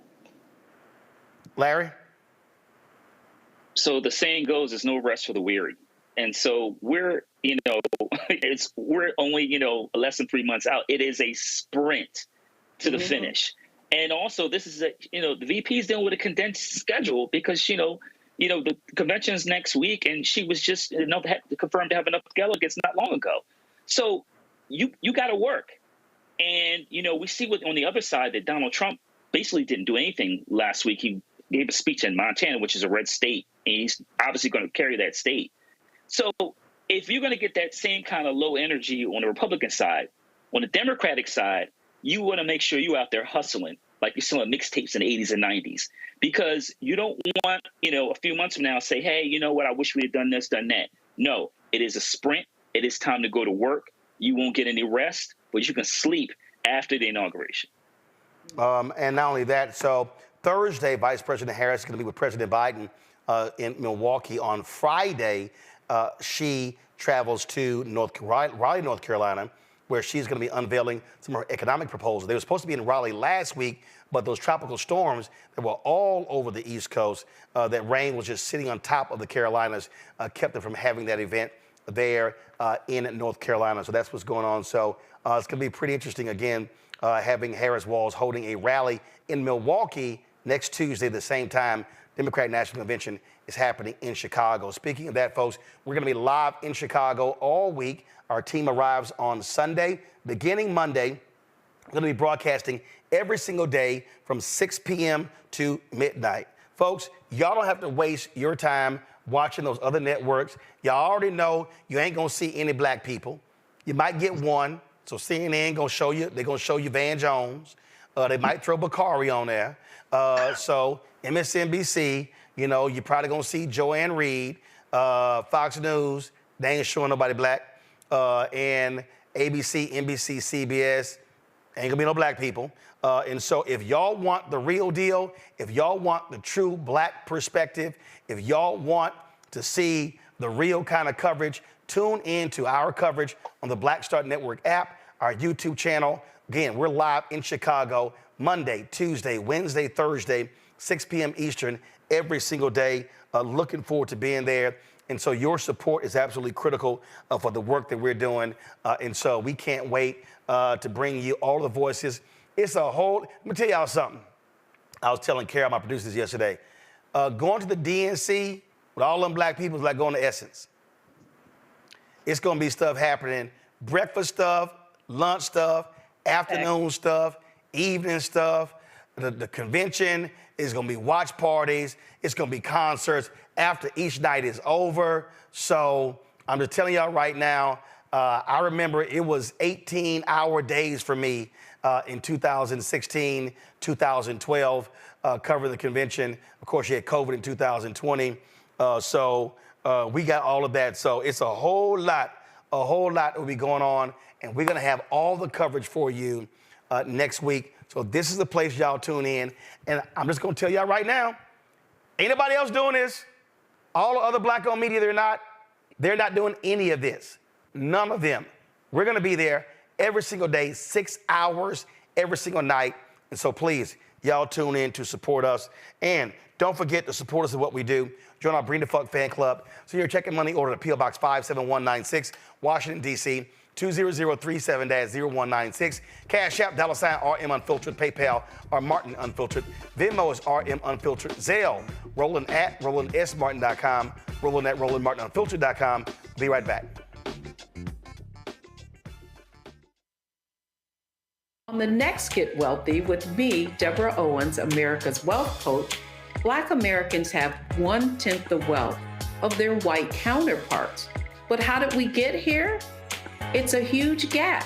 Well, that's why we need to know the history and what we need to do to turn our income into wealth. Financial author and journalist Rodney Brooks joins us to tell us exactly what we need to do to achieve financial success. You can't talk about why we are, as Black people, where we are, unless you talk about how we got here. Bridging the Gap and Getting Wealthy, only on Black Star Network.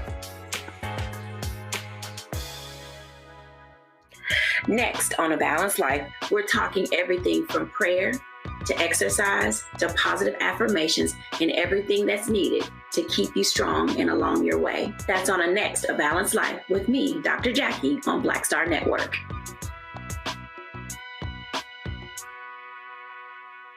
Hi, everybody. I'm Kim Coles. Hey, I'm Donnie Simpson. Yo, it's your man Dion Cole from Blackish, and you watch Roland Martin, Unfiltered.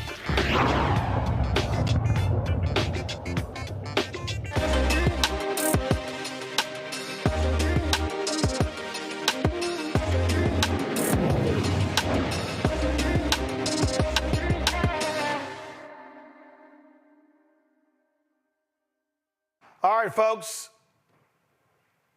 Time for our marketplace segment. Kimberly Gray is a tech entrepreneur, patent owner, and CEO of UVI.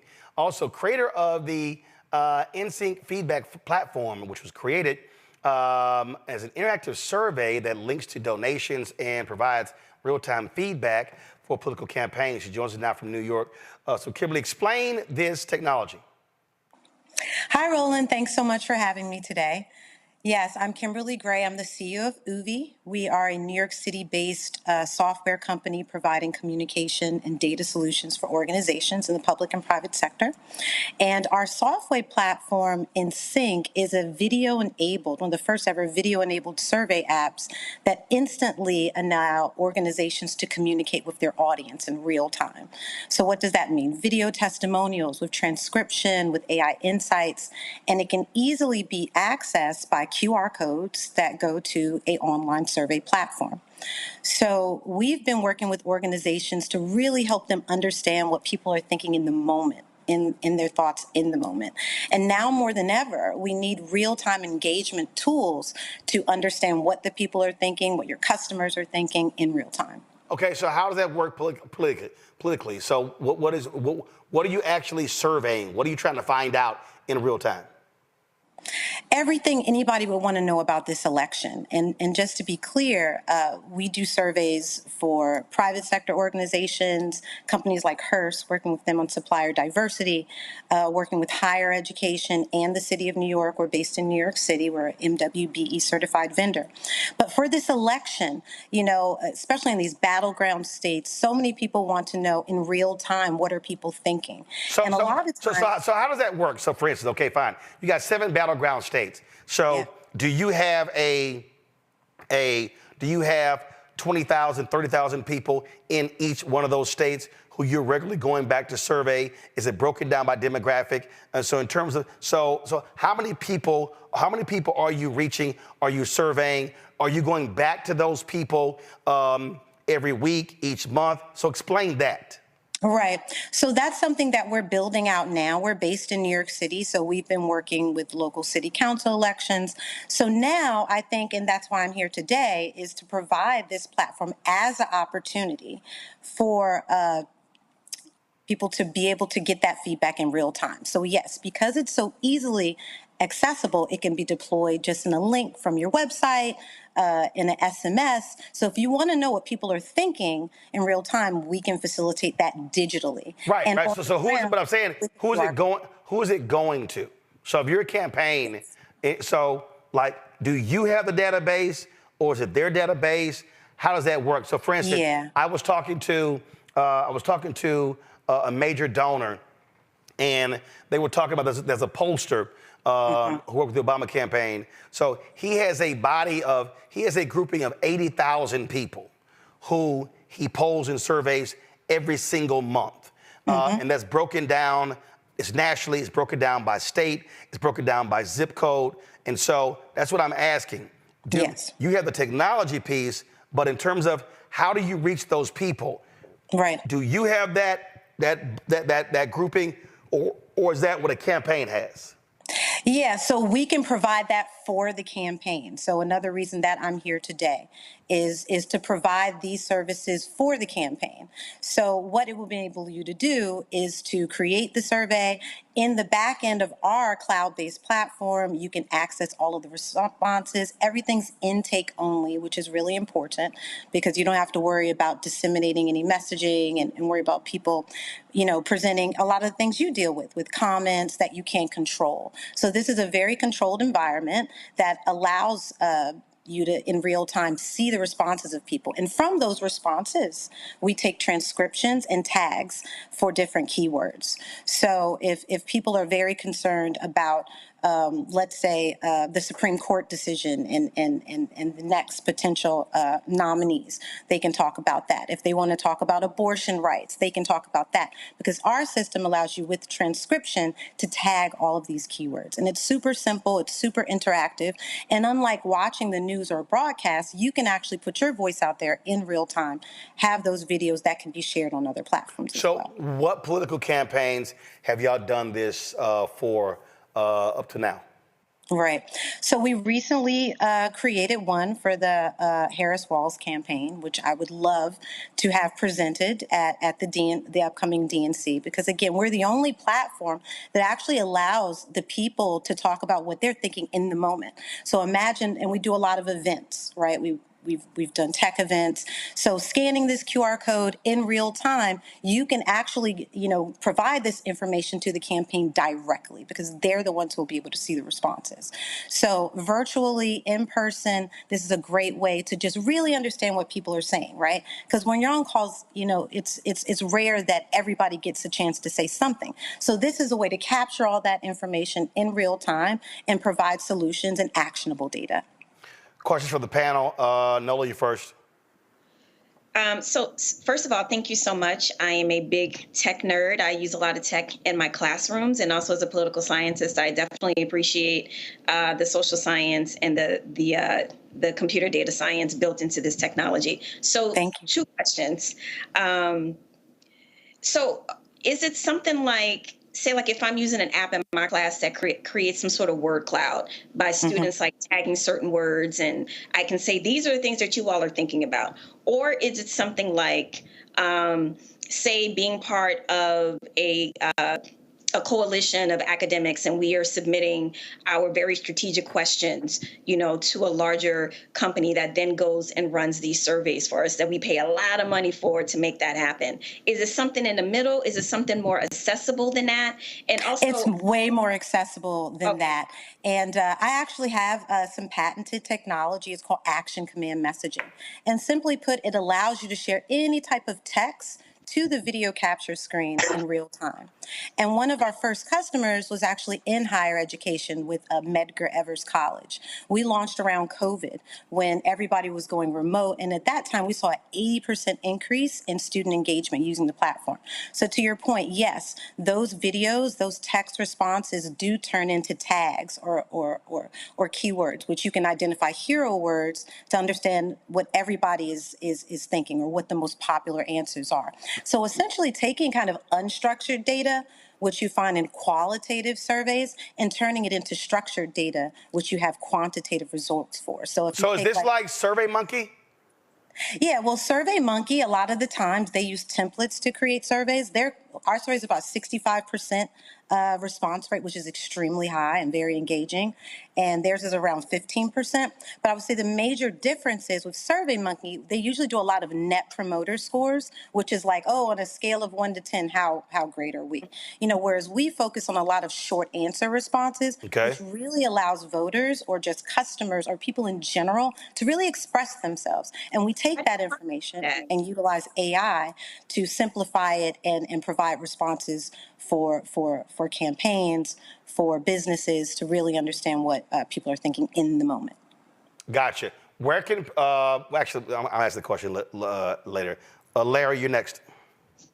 Yeah, so really quick. So I'm a social scientist, so you said 65%. So I need to know how that's happened, why is it so high? And then secondly, what do you do about securing people's personal data? Okay, so with the 65%, that's based on an engagement rate. So if we send the survey, to 100 people, and we get more than 65 people responding, that's very, very high. And then so what's the largest grouping that you sent it out to?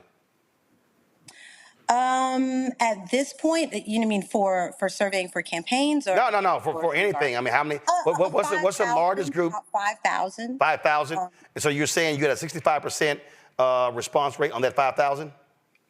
From the people who actually clicked and responded to it, yes. So I think what Larry was asking, because it made it sound like if you sent the 5,000, 65% of the 5,000 responded. So, but you said it's 65% of those that clicked it. Right, clicked. So and in terms of what was that number? So you sent the 5,000. How many clicked it? Yeah, so of the clicks for that, it would be like more like that actually respond. Like, so you actually have to respond to the survey. So let's put that in more like of 1,000 range. And then based on that, we get a 65%. So you sent the 5,000, 1,000 responded. That's 20. That's actually 20%. And you're saying of the 20% that responded, you had 65% response rate. Correct. And then also within the completion rate of the entirety of the survey. Got it. Because a lot of times when people do surveys, there's a bit of a dropout rate. Are you clear, Larry? Yeah, I'm clear on that. Thank you for clearing that up. I appreciate it. Mustafa? Thank you. Yeah, well, Ms. Gray, congratulations on being able to create this. I'm curious, sort of on the back end, in relationship to the QR code you had mentioned before. Yes. Are there any concerns that if that actually got out while you were doing surveys, that you would get folks, who weren't true to the game, if I could say it that way, and were trying to do some nefarious things? Yeah, I mean, I think we limit that a lot because it's intake only. So on the back end, all of the responses are in an admin portal, right? So, the organization that we're deploying the survey for, they have access to those responses, all of the videos, all the transcriptions, user data. You can also respond anonymously with a text response as well. But we haven't had any security issues as yet. And this isn't, because it's not public facing, everything's intake only. It's a much more efficient way to really get, honest and true data, and not things that are just, people are just trying to show off or make an impression. So this is a new technology. We've been utilizing it in the government sector, working with city agencies here in New York and mostly with higher ed. But I think opening it up just for a feedback tool for businesses, for organizations, to really understand what people are thinking and give them the opportunity to share their thoughts. All right, then. All right, well, Kimberly, we appreciate it. Thanks a bunch. Good luck with the technology. Thanks so much. All right, thank you so very much. All right, folks, that is it for us. Let me thank Larry, Nola, and Mustafa for being with us on today's show. Thank you so very much. Nola, where the gumbo? You keep talking about how you can actually burn, but you ain't never, ever given anybody an opportunity. What? I'm just saying. It's 85 degrees outside today. What are you talking about? That means you not... Did you actually bring up the temperature? I did. Are you really from Louisiana? Boy, bye. I'm just saying, because, my grandparents, my Opelousas, we eat gumbo all the time. 100 degrees, 85 degrees. I didn't realize that was an outdoor temperature cap when it comes to eating gumbo. Well, thank you for your family's philosophy regarding gumbo making, but I'm not making it on 85 degrees and humidity. We're not doing that. Larry, go ahead, chime in. Make sure you're sharing. That's all I'm saying. I would be more than happy to. I don't know about that one, but I'd be more than happy to, Larry. But. So I'm sorry. So what's your temperature cap? When you see me with a nice fuzzy robe, when you see me with some cocoa. You ain't answering the question. What's the cap? Is it 58? Is it 60? Is it 55? What's your temperature? Like, what's... Okay, I'll do you one better. Thanksgiving, Christmas, you got it. You ain't no real ass gumbo person. Cause see, if you a real gumbo person, you can have, listen, my family, it can be 105. I'm happy for your family. You fake. See, I can't. I'm into making gumbo in 85 Mustafa, I'm snatching Louisiana gumbo cards. That's what I'm doing right now. I'm talking a whole bunch of mess, but I ain't never tasted none of your gumbo. First of all, I fix gumbo. I ain't got a problem with it. On Twitter. We have no evidence of you making gumbo. Oh, okay. Are there photos? Are there videos? Where are yours? Hold up, let me look. Oh, first of all, baby, you can go to hashtag Gumbo Wars. You going to the iPad? Oh, hell yeah, I'm going to the iPad on your ass. I'm going to the iPad. No, I'm going, hold on right now. I want everybody to see me searching her ass. Go to my iPad. So y'all see, I'm on her Twitter feed. Now I'm clicking media. Okay, and we see you smiling, family photos. We see that photo, some kids, some books. Yes. Lord have mercy, I don't see no gumbo. It was Christmas last year when I called you out. I don't see no. When I called you out. I don't see no. It was Christmas. Look, I'm scrolling. Y'all, I'm already in July. Let me keep going. I don't see nothing. Matter of fact, I don't see no food at all. I mean, I don't see. Lord have mercy. Hold up, what was that?